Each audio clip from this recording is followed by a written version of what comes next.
Mệt phan rồi nữa.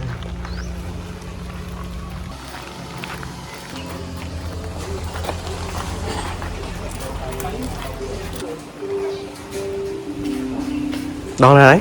Lên. Hả? Ta biết.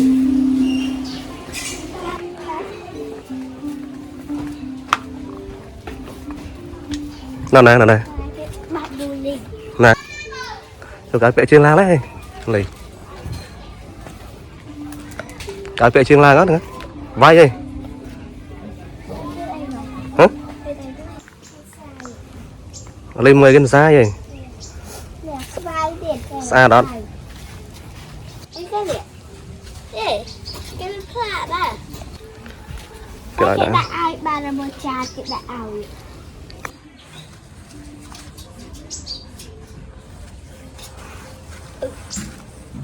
Chết. Lâu à, ta đất con rồi. Mời vào xa đấy.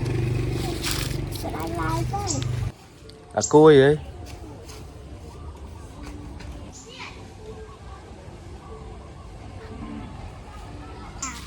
Nâng căn ấy kia nữa.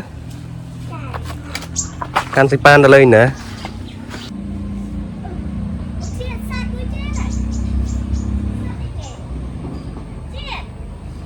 À sao priệp này. Đó kia nữa. Khơi priệp à.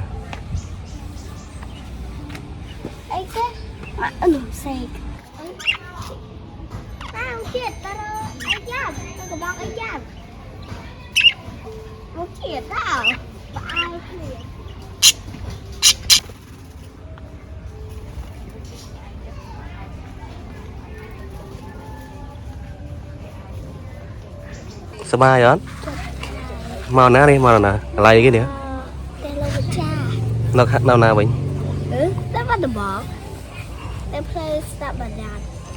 Sao đó đây sập à?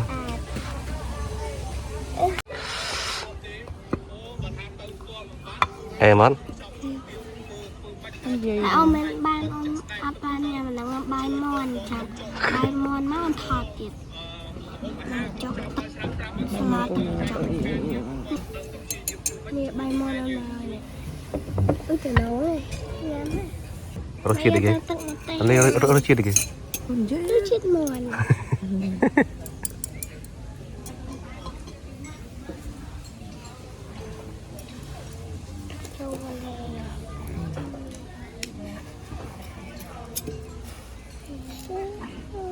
Cháu bây giờ đi ai chịu đẹp léo của mình. Bye bye.